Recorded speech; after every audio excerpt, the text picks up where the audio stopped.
Hi guys, welcome back to my channel. ಇವತ್ತು ಬೆಳಗ್ಗೆನೆ ಹೋಗಿ ಗೋಡಂಬಿ ದ್ರಾಕ್ಷಿ ತೊಗೊಂಬಂದೆ. ಹಂಗೇನೆ ಏನಕ್ಕೆ ಅಂದರೆ ಇವತ್ತೊಂದು ರೆಸಿಪಿ ಶೂಟ್ ಮಾಡ್ಕೊಳ್ಳೋಣ ಅಂತ ತೊಗೊಬಂದೆ. ನಮ್ಮ ಸಾಹೇಬ್ರಲ್ಲೇ ಬೆಲ್ಲ ಎಲ್ಲ ಕುಟ್ಟಿಕ್ಕಿ ಪಾತ್ರೆ ಎಲ್ಲ ತೊಳೆದು ಇಕ್ಕಿದ್ರು. ಖಾರ ಸಿಟ್ಕೊಳಕ್ಕೆ ಹೋದ್ಮೇಲೆ ನಾನು ಬಂದಮೇಲೆ ಇದನ್ನೆಲ್ಲ ರಿಕ್ಕೋಗಿದ್ರಲ್ಲ ಬೆಲ್ಲ ಕೆಚ್ಚಿ ಅದನ್ನ ಕಾಯಕ್ಕಿಕ್ತೆ. ಇವತ್ತು ಮಾಡ್ತಾಯಿರೋ ರೆಸಿಪಿ ಬಂದು ಸಿಹಿ ಪೊಂಗಲ್ ಹಾಗೆ ಖಾರ ಪೊಂಗಲ್. ನಾನು ಹೋಗುವಾಗಲೇ ಇದಕ್ಕೆ ಇಕ್ಬಿಟ್ಟು ಹೋಗಿದ್ದೆ ವಿಷಲ್ಗೆ. ಅಕ್ಕಿ ಮತ್ತು ಸೊಸೈಟಿ ಅಕ್ಕಿ ಹಾಕಿದೆ. ಅಕ್ಕಿ ಮತ್ತು ಹೆಸರು ಬೇಳೆನ ಹಾಕಿದೆ. 2 ಸಮ ಪ್ರಮಾಣದಲ್ಲಿ ಹಾಕಬೇಕು. ನಾನು 2 ಲೋಟ ಹಾಕಿದೆ. ನಾನು 2 ಮಾಡ್ತಾಯಿದ್ದೀನಿ ಅಲ್ವ, ಅದಕ್ಕಾಗಿ ಮಾಡ್ತಾಯಿದ್ದೀನಿ. ಈಗ ನೋಡ್ತಾ ಇರ್ಬೋದು, ಫಸ್ಟ್ ಹೆಸರು ಬೇಳೆ ಮತ್ತು ಅಕ್ಕಿ ಹಾಕಿದ್ನಲ್ಲ ಅದನ್ನ ಡಿವೈಡ್ ಮಾಡ್ಕೊತೀನಿ, ಖಾರ ಪೊಂಗಲ್ ಸ್ವೀಟ್ ಪೊಂಗಲ್ ಅಂತ. ಮತ್ತು ಫಸ್ಟ್ ಖಾರ ಪೊಂಗಲ್ ಮುಗಿಸ್ಬೇಡ. ಖಾರ ಪೊಂಗಲಿ ಫಸ್ಟ್ ಸ್ವಲ್ಪ ಜೀರಿಗೆ ಪುಡಿ ಹಾಕಿದ್ದೀನಿ, ಅರಿಶಿನ ಪುಡಿ ಹಾಕಿ ನೀರು ಹಾಕಿದ್ದೀನಿ. ನಾನು ನೀರು ಹಾಕಿ ಮತ್ತು ಲೋ ಫ್ಲೇಮಲ್ಲಿ ಇಕ್ಕಿ ಕುದಿಸ್ತಾ ಇದ್ದೀನಿ. ನೀರು ಸ್ವಲ್ಪ ಜಾಸ್ತಿನೇ ಹಾಕ್ಕೊಳ್ಳಿ, ಅದು ಕುದಿತಾ ಫುಲ್ ಗಟ್ಟಿ ಆಗುತ್ತೆ. ನೋಡ್ತಾ ಇರ್ಬೋದು ನಾನು ನೀರು ಹಾಕಿರೋದನ್ನ. ಹೀಗೆ ಇದಕ್ಕೊಂದು ಒಗ್ಗರಣೆ ಹಾಕ್ತೀನಿ. ಸಿಂಪಲ್ಲಾಗಿ ಮಾಡ್ಬೋದು ಗೈಸ್ ಇದನ್ನ. ಅಂದರೆ ಮನೆಯಲ್ಲಿ ನೀವು ಬೇಗ ಮಾಡಬೇಕು ತಿಂಡಿಗಳನ್ನಾದಾಗ ಇದು ಸಿಂಪಲ್ಲಾಗಿ ಮಾಡ್ಕೊಬೋದು.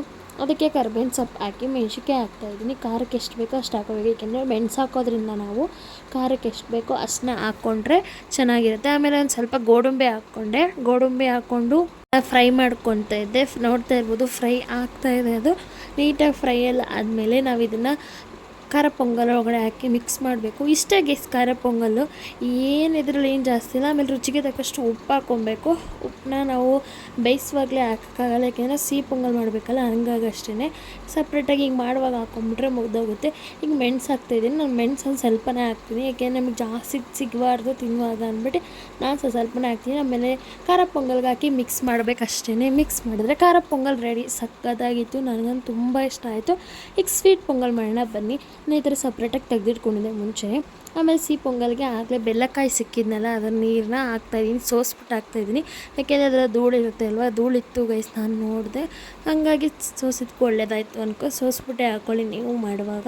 ಸೋಸ್ಬಿಟ್ಟು ಹಾಕ್ಕೊಂಡು ಮಾಡ್ತಾಯಿದ್ದೀನಿ. ನೋಡ್ತಾ ಇರ್ಬೋದು, ಇದನ್ನು ಚೆನ್ನಾಗಿ ಮಿಕ್ಸ್ ಮಾಡಬೇಕು. ಫಸ್ಟ್ ಇದು ಮಿಕ್ಸ್ ಆಗೋಲ್ಲ ನೀಟಾಗಿ, ಆಮೇಲೆ ಕುದಿತಾ ನೀಟಾಗಿ ಅದು ಮಿಕ್ಸ್ ಆಗುತ್ತೆ. ಸಿಹಿ ಪೊಂಗಲ್ ಮಾಡುವಾಗ ನಾನು ಬೇಡ ಅಂದ್ಕೊಂಡಿದ್ದೆ, ಆಮೇಲೆ ನಮ್ಮ ಸಾಹೇಬರು ಮಾಡು ಅಂತ ಹೇಳಿದ್ಮೇಲೆ ಸರಿ ಸಿಹಿ ಪೊಂಗಲು ಮಾಡೋಣ ಅಂತ ಮಾಡ್ತಾಯಿದ್ದೀನಿ. ಆಮೇಲೆ ಇದಕ್ಕೆ ಒಂದು ಸ್ವಲ್ಪ ಏಲಕ್ಕಿನ ಜಜ್ಜಿಬಿಟ್ಟು ಹಾಕಬೇಕು. ಆಮೇಲೆ ಕಾಯಿ ತುರಿನ ನಾನು ಖಾರ ಪೊಂಗಲ್ಗೂ ಹಾಕಿದೆ, ಅದು ವೀಡಿಯೋ ಕ್ಲಿಪ್ಪಿಂಗ್ ಬಂದಿಲ್ಲ. ಸಿಹಿ ಪೊಂಗಲ್ ತೋರಿಸ್ತಾ ಇದ್ದೀನಿ ನೋಡ್ಕೊಳ್ಳಿ. ಸಿಹಿ ಪೊಂಗಲ್ಗೂ ಹಾಕ್ಬಿಟ್ಟು ಆಮೇಲೆ ಸಿಹಿ ಪೊಂಗಲ್ಗೆ ಒಗ್ಗರಣೆ ಹಾಕೋಬೇಕಿತ್ತು. ಮತ್ತು ನಾನು ಪ್ಯಾನೆಲ್ಲ ತೊಳ್ಕೊಂಡು ಮತ್ತೆ ಮಾಡ್ತಾಯಿದ್ದೀನಿ, ಯಾಕೆಂದರೆ ಖಾರ ಒಗ್ಗರಣೆ ಹಾಕಿದ್ನಲ್ವ ಅದಕ್ಕೋಸ್ಕರ. ಆಮೇಲೆ ಮತ್ತೆ ತುಪ್ಪ ಹಾಕಿ ನಾನು ಅಡುಗೆಯಲ್ಲಿ ಎಣ್ಣೆನೇ ಯೂಸ್ ಮಾಡಿಲ್ಲ ಗೈಸ್, ಎಣ್ಣೆ ಯೂಸ್ ಮಾಡ್ದಲೇ ಮಾಡ್ತಾಯಿರೋದು. ಈಗ ಗೋಡಂಬಿ ದ್ರಾಕ್ಷಿನ ಹಾಕ್ಕೊಂಡು ಚೆನ್ನಾಗಿ ಫ್ರೈ ಮಾಡ್ಕೊತಾಯಿದ್ದೀನಿ, ನೋಡ್ತಾ ಇರ್ಬೋದು ನೀವು. ಆಮೇಲೆ ಅದನ್ನು ಸಿಹಿ ಪೊಂಗಲ್ಗೆ ಹಾಕಿ ಮಿಕ್ಸ್ ಮಾಡಿದ್ರೆ ಮುಗೀತು.